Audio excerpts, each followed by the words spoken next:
Hi, I'm Kalani. For 65 years, I've lived by one principle: family comes first. I raised my children alone after their father passed, worked 2 jobs to put them through college, and never asked for anything in return. Until last month, when everything changed. Mom, I promise we'll pick you up at exactly 6, Marcus said over the phone that morning. Vanessa has that big promotion dinner, and we need you to watch the kids. You know I'm always happy to help with my grandchildren, I replied, checking my calendar. I'll cancel my book club. You're the best, Mom. Seriously, what would we do without you? Probably hire a babysitter like normal people, I joked. Yeah, but then we'd have to pay someone. Marcus laughed, though something in his tone made me pause. Marcus, is everything okay with your finances? You know you can talk to me. A long silence followed. It's fine, Mom. Just the usual stuff. House payments, car repairs, Vanessa's shopping habits. I've told you before, I'm happy to help. No, we're managing. Though, that investment account you added us to has been a lifesaver for emergencies. I smiled, remembering how proud I'd been to add Marcus and Vanessa as signatories on one of my accounts. That's what it's there for, honey. Later that afternoon, my daughter Nia called as I was getting ready. Hey, Mom, are you still coming to my place this weekend? I'm making your favorite lasagna. Of course, sweetie. Though Marcus and Vanessa need me tonight for babysitting. Nia's sigh was audible. Again? Mom, this is the 3rd time this month they've called last minute. They're busy with work and the kids. I don't mind helping. It's not about the helping, Mom. It's about the respect. Did they mention paying back what they've borrowed from your accounts? I frowned. What do you mean? They've only used the emergency fund for actual emergencies. Mom. Nia's voice softened. I work at the bank, remember? Marcus was in last week withdrawing $5,000 from your investment account. He said it was for home repairs, but I saw him drive straight to the casino. There must be some mistake, I insisted, though my stomach tightened.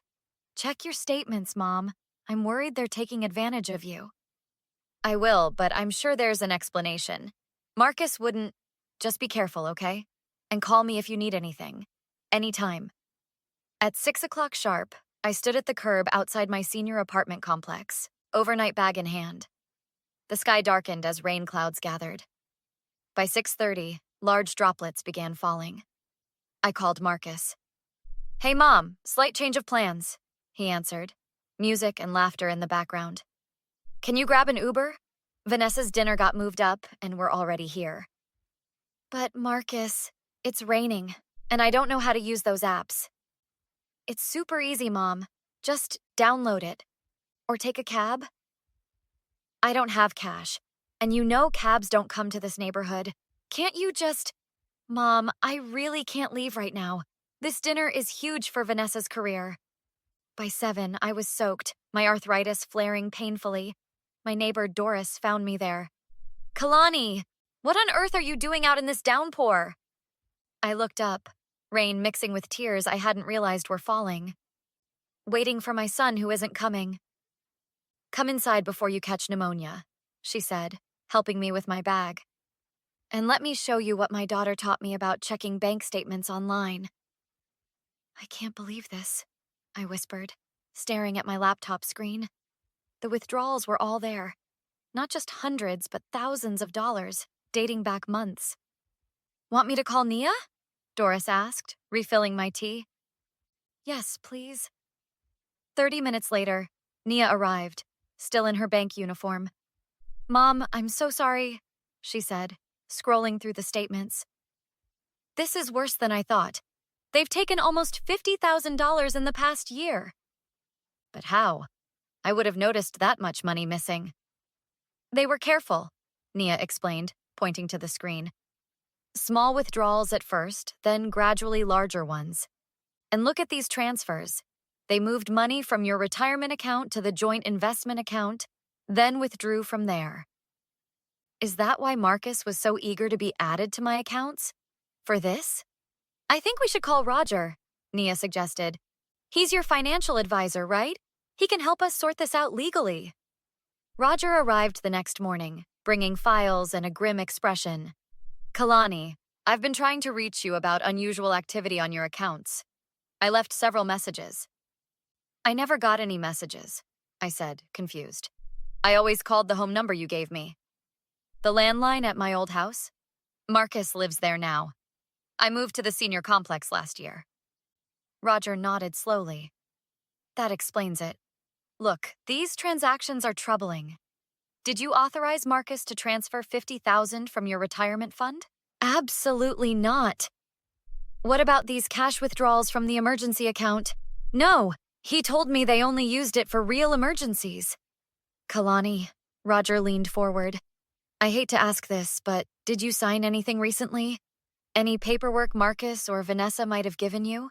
I thought back. Vanessa had me sign some insurance forms last Christmas.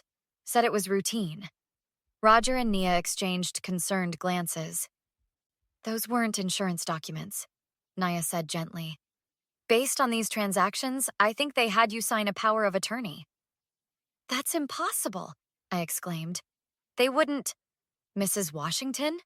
A new voice interrupted as Doris showed in a well-dressed woman. I'm Lauren Matthews from Adult Protective Services. Your daughter called us. I didn't want to worry you, Mom, Nia explained, but this is financial abuse. I can't believe Marcus would do this, I said, my voice breaking. People do surprising things when money's involved, Lauren said, taking notes. Has there been other concerning behavior? They left her standing in the rain for hours last night, Doris interjected angrily. And they're constantly asking for loans they never repay, Nia added. What can I do? I asked, feeling both heartbroken and furious. First, Roger said firmly, we freeze all your accounts immediately. I can have paperwork ready within the hour to remove their access permanently. And then? I asked. Then, Lauren said, we gather evidence and confront them. But be prepared. People rarely admit to financial exploitation right away. I want everything back, I said, surprising myself with my determination. Every penny they took without permission? We'll make that happen, Roger promised. But Kalani, are you prepared for how ugly this might get? Family conflicts over money can turn nasty quickly. I straightened my shoulders. They stopped being family the moment they decided to steal from me and leave me in the rain. Sunday dinner at Nia's house became the stage for our confrontation. Marcus and Vanessa arrived late as usual, looking annoyed at being summoned. This better be important, Marcus said, checking his watch. We have plans tonight. It is, I said calmly. Please sit down. What's with all the paperwork? Vanessa asked, eyeing the folders on the table. Bank statements, I replied. Showing every withdrawal you've made from my accounts? Marcus's face paled slightly. Mom, we talked about this. You said we could use that money for emergencies. Emergencies like casino visits? Or Vanessa's shopping sprees? Who told you? Marcus began, then glared at Nia. You had no right to spy on us. She had every right to protect her mother, Roger interjected, introducing himself. As Kalani's financial advisor, I'm legally obligated to report suspected exploitation. Exploitation? Vanessa laughed nervously. That's ridiculous. We're family. Family doesn't steal $50,000, I said, pushing the statements toward them. Family doesn't forge signatures on power of attorney documents. Marcus stood abruptly. We didn't steal anything. You gave us access to those accounts. For emergencies only, I corrected. Not for gambling or luxury purchases. You never set limits, Marcus shouted. You always said whatever we needed. I meant for the children's education or medical expenses, not vacations you didn't tell me about. Vanessa rolled her eyes. Oh, please, like you were using that money. It was just sitting there while we have actual expenses. My retirement fund was not just sitting there, I said, my voice dangerously quiet. It was ensuring I wouldn't be a burden to my children in my old age. Mom, Marcus's tone softened manipulatively. We were going to pay it back. We've just been struggling lately. Is that why you left me standing in the rain for 2 hours? Because you're struggling? That was one time. Vanessa snapped. You're being dramatic. Mrs. Washington, Lauren interjected, revealing her identity. In my experience, financial abuse is rarely an isolated incident. Who the hell is this? Marcus demanded. Adult Protective Services, Lauren answered calmly. You called authorities on us? Marcus looked betrayed. Your own family? You stopped being family when you stole from me, I replied steadily. Mom, please. Marcus's voice cracked. We made mistakes, but we love you. We can work this out. I've already worked it out, I said. All accounts are frozen. Your access has been permanently revoked, and I want every penny returned within 30 days. That's impossible, Vanessa cried. We don't have that kind of money. Then you'll have to figure it out, Nia said coldly, or face legal consequences. You can't be serious. Marcus looked desperately between us. Mom, I'm your son. A son who left his mother in the rain and stole her retirement, I reminded him. This is insane. Marcus slammed his fist on the table. We're not giving back anything. That money was as good as promised to us anyway. Marcus, Lauren warned.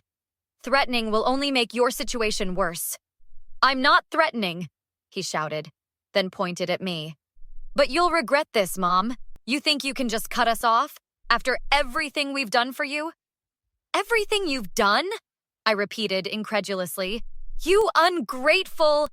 Marcus lunged forward, but Roger stepped between us. That's enough, Nia shouted. Get out of my house now! You'll be hearing from our lawyer, Vanessa threatened as they stormed toward the door. So will you, Roger replied calmly. Kalani's lawyer. As the door slammed behind them, I released a breath I hadn't realized I was holding. Are you okay, Mom? Nia asked softly. No, I admitted. But I will be. 3 weeks later, I sat in Officer Taylor's office reviewing my statement. Mrs. Washington, these voicemails definitely constitute harassment, he said, replaying Marcus's increasingly hostile messages. And the threat about making you sorry crosses into criminal territory. I never thought it would come to this, I admitted. Financial abuse often escalates when victims assert boundaries, Officer Taylor explained. We've issued a temporary restraining order, but you should know they're telling a different story. What are they saying? That you promised them the money, then changed your mind. They're claiming you're being manipulated by your daughter. I laughed bitterly. Of course they are. Don't worry, he reassured me. The bank records tell the real story. Later that afternoon, I met with my attorney, Simone, who had good news. The judge granted our emergency petition, she announced. Marcus and Vanessa must return all funds within 7 days or face contempt charges. Will they actually pay? I asked skeptically. They don't have much choice. The court's freezing their assets until restitution is made. What about the power of attorney they forged? That's been invalidated, Simone confirmed. And the district attorney is considering criminal charges for the forgery. The next day brought an unexpected visitor to my apartment. Marcus, alone and looking desperate. You're violating the restraining order, I warned, phone in hand. Mom, please, just 5 minutes, he begged. They've frozen our accounts. We can't even buy groceries. That was the court's decision, not mine. We can't pay back everything at once. We just need time. You had time, I reminded him. Years of withdrawing my money without permission. I know we messed up, he admitted, eyes downcast. But we're still family. Families forgive each other. Some things are unforgivable, Marcus. Mom, please. His voice broke. Vanessa's pregnant again. Your grandchild. Don't you dare use a child to manipulate me, I interrupted sharply. Not after everything you've done. What do you want from us? He cried. We've lost everything. Our reputation, our credit, maybe even our house. I want justice, I said simply, and I want you to leave. Mom? Now, Marcus, before I call the police. After he left, Nia came over with dinner and updates. The bank completed the investigation, she reported. They've recovered most of your money, and the insurance will cover the rest. That's something, at least. How are you feeling about all this? She asked carefully. Sad, angry, relieved, I sighed, all at once. Roger called. He wants to meet tomorrow to rebuild your retirement plan. Good, I nodded. I need to be completely self-sufficient now. You know you always have me, right? Nia squeezed my hand. Not everyone in your family betrayed you. I know, sweetheart. You and Doris, and even Roger and Lauren, you've shown me what real support looks like. The court date is set for next month, Nia reminded me. Are you ready to face them again? More than ready, I assured her. They thought they could take advantage of me because I'm older, because I'm too nice. They were wrong. What will you do if Marcus tries to reconcile again? I considered this, watching the rain that had started falling outside, rain that now reminded me of my strength, not my vulnerability. Some relationships can't be repaired, I said finally, and I won't set myself on fire to keep others warm ever again. To new beginnings, Nia raised her glass. And to consequences, I added, clinking mine against hers. Have you ever had to choose between family loyalty and self-protection? What would you have done in Kalani's situation? Share your thoughts in the comments below.